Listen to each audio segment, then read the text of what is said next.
जय हिंद दोस्तों। 2 मई 2020 के करंट अफेयर में आपका हार्दिक स्वागत है। आइए देखते हैं आज का फर्स्ट क्वेश्चन। अंतर्राष्ट्रीय श्रमिक दिवस किस दिन मनाया जाता है?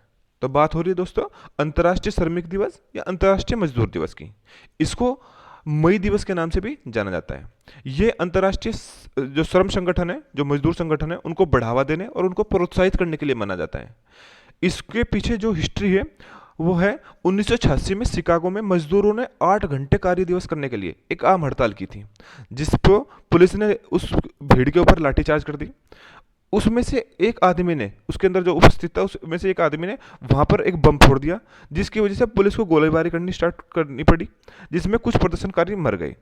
तो शिकागो में ये जो मजदूर शहीद हुए, इनको श्रद्धांजलि देने के लिए हम हमेशा मनाते हैं अंतर्राष्ट्रीय मजदूर दिवस 1 मई को।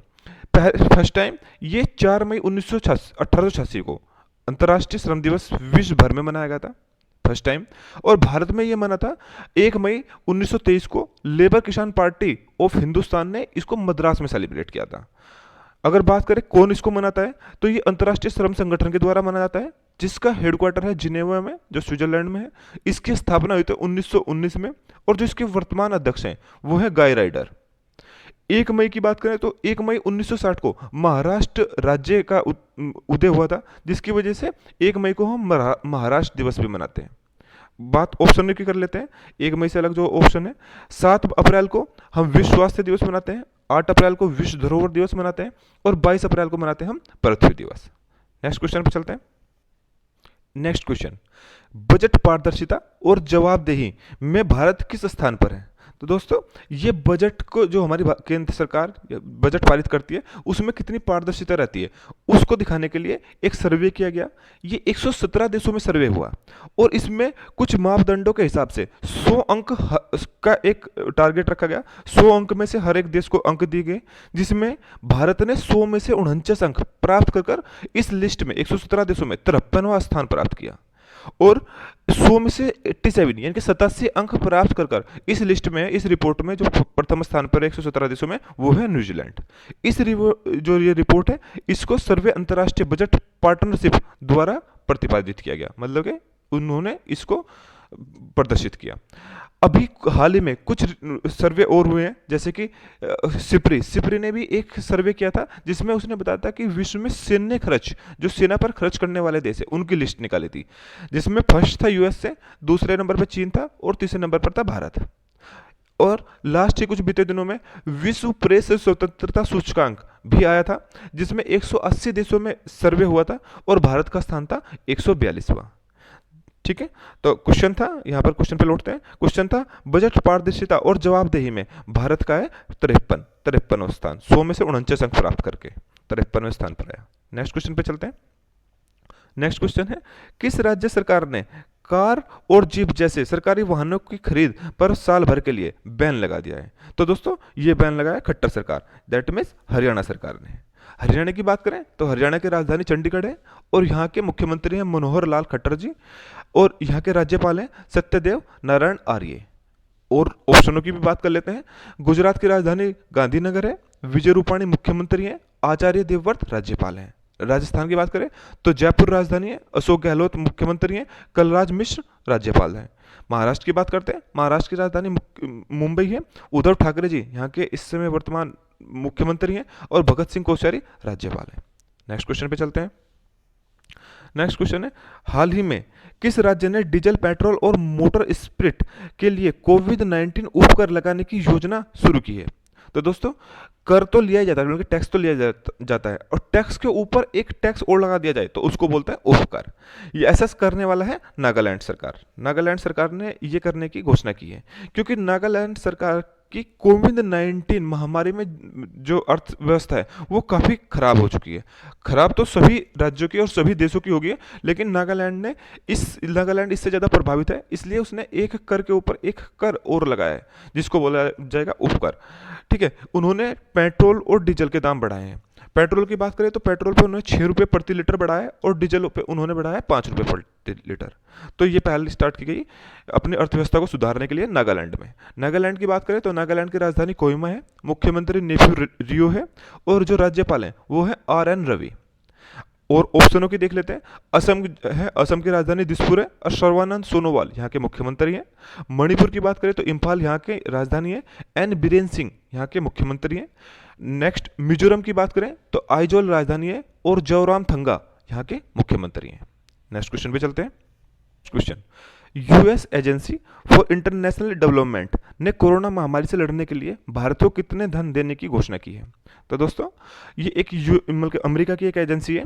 इसने अमेरिका ने इस एजेंसी के थ्रू एक घोषणा करवाई है। उसने कहा है कोरोना वायरस से लड़ने के लिए जो 64 देशों को वो 1302 करोड़ रुपए वित्तीय मदद देगा। इन 64 देशों में से एक देश भारत भी है जिसको वो देगा कोरोना से लड़ने के लिए 23 करोड़ रुपए, 23 करोड़ रुपए देगा। ओके अगर बात करें यूएसए की तो यूएसए की राजधानी वाशिंगटन डीसी है। वहां पर डॉलर मुद्रा चलती है। डोनाल्ड ट्रंप वहां के राष्ट्रपति हैं और ये 45वें नंबर के राष्ट्रपति हैं। अभी नवंबर 2020 में वहां पर चुनाव होने वाले हैं। नेक्स्ट क्वेश्चन की बात करते हैं।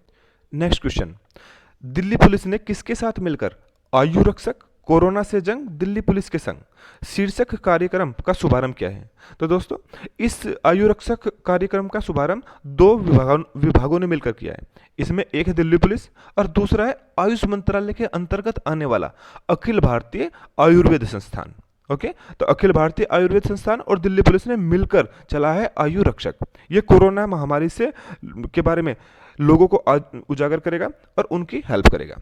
अगर बात करें आयुष मंत्रालय की तो आयुष मंत्रालय के अंतर्गत आता है अखिल भारतीय आयुर्वेद संस्थान और आयुष मंत्री हमारे हैं श्रीपद यशो नायक। आयुष मंत्रालय जो है के अंतर्गत आते हैं आयुर्वेद, योग, यूनानी, सिद्धा, होम्योपैथिक। ये सभी को मिलाकर जो मंत्रालय बनता है उसको आयुष मंत्रालय कहते हैं। ठीक है तो इसमें जो मिलकर काम कर रहे हैं वह अखिल भारतीय आयुर्वेद संस्थान और दिल्ली पुलिस। नेक्स्ट क्वेश्चन पे आते हैं। नेक्स्ट क्वेश्चन, सूक्ष्म लघु और मध्य उद्योगों के उधारकर्ताओं को राहत देने के लिए विकास अभय नामक एक ऋण योजना का शुभारंभ किसने किया? तो दोस्तों विकास अभय जो योजना है वो चलाई कर्नाटक विकास ग्रामीण बैंक ने। कर्नाटक विकास ग्रामीण बैंक ने। इसके तहत होगा क्या? इसके तहत ये एमएसएमई जो उद्योग हैं उनको 1 लाख रुपए तक अधिकतम ऋण देंगे। 1 लाख रुपए तक मैक्सिमम है उतना ऋण दे देंगे और ये 3 साल तक के लिए होगा, यानी कि 36 महीने के अंदर इनको लौटाना होगा।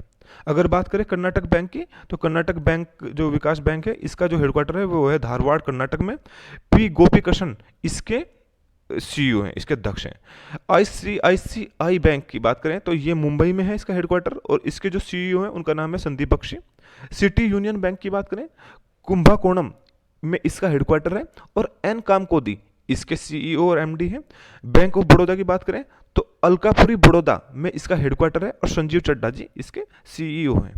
ठीक है नेक्स्ट क्वेश्चन, स्वास्थ्य कार्यकर्ताओं को सम्मानित करने के लिए #वी विल विन नामक एक नया अभियान किसने शुरू किया?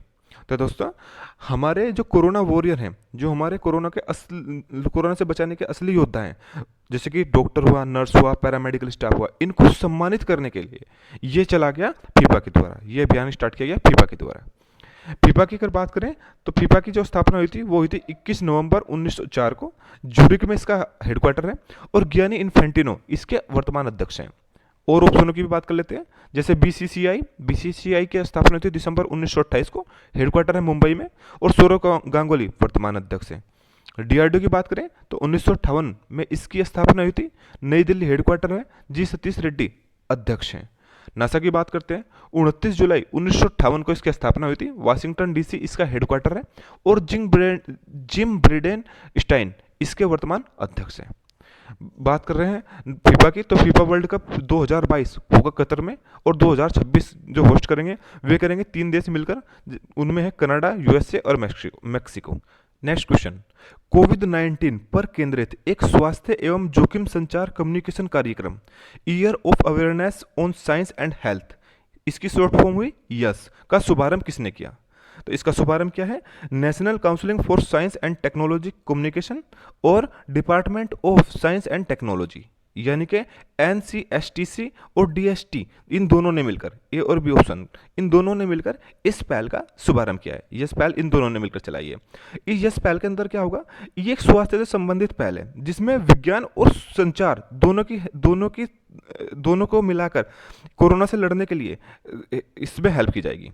ये दोनों के दोनों मिलकर इसमें, ये दोनों विभाग इसमें हेल्प करेंगे। इस अगर हम बात करें केंद्रीय विज्ञान और प्रौद्योगिकी मंत्री जो हमारे हैं, उनका नाम है हर्षवर्धन। नेक्स्ट क्वेश्चन पे चलते हैं। नेक्स्ट क्वेश्चन है, हाल ही में गूगल पे का सलाहकार किसको नियुक्त किया गया है? तो दोस्तों, गूगल पे की जो सलाहकार बनी है वो एक्सिस बैंक की पूर्व सीईओ जिनका नाम है शिखा शर्मा, इनको बनाया गया है। और ऑप्शनों की बात करते हैं, चंदा कोचर जो है, चंदा कोचर है सीईओ ऑफ आईसीआईसीआई बैंक। और अरुंधति भट्टाचार्य जी हैं पूर्व chairman of SBI. Malini Shankar ये एक यूएसए की हैं जो भारतीय मूल की अमेरिकी व्यक्ति हैं, और इन्होंने अभी जो डेमोक्रेटिक पार्टी है वहाँ की, उसके सीईओ पद से इस्तीफा दिया है। ठीक है, तो गूगल पे इंडिया की नई सलाहकार जो नियुक्त हुई है उनका नाम है शिखा शर्मा। नेक्स्ट क्वेश्चन पे चलते हैं। नेक्स्ट क्वेश्चन, हाल ही में साल 2020 का निक्केई एशियाई पुरस्कार के लिए किसे चयनित किया गया है? तो दोस्तों, ये जो पुरस्कार है निक्केई एशियाई पुरस्कार, ये 3 श्रेणियों में दिया जाता है। पहली श्रेणी विज्ञान और औद्योगिकी, दूसरी है संस्कृति और समुदाय, तीसरी है आर्थिक और व्यापारिक नवाचार।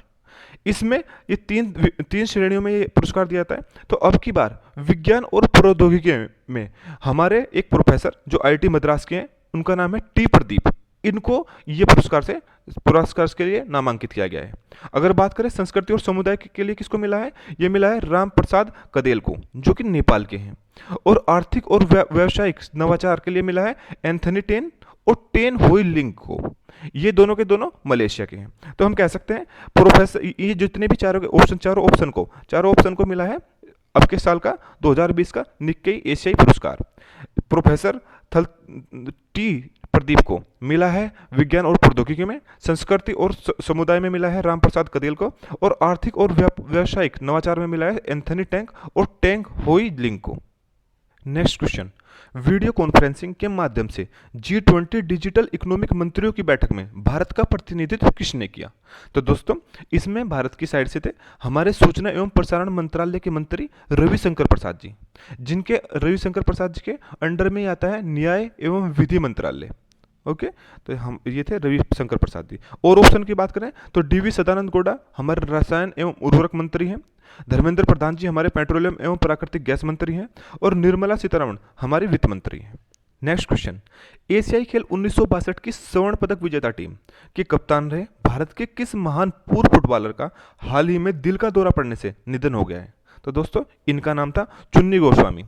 चुन्नी गोस्वामी जी 1962 में जो एशियाई खेलों में जो हमारी फुटबॉल टीम गई थी उसके कप्तान थे, और इस टीम ने स्वर्ण पदक भी जीता था। हाल ही में इनका देहांत हो गया है। नेक्स्ट क्वेश्चन पे चलते हैं। नेक्स्ट क्वेश्चन, हाल ही में हेमा भारली का निधन हो गया है, यह थी एक।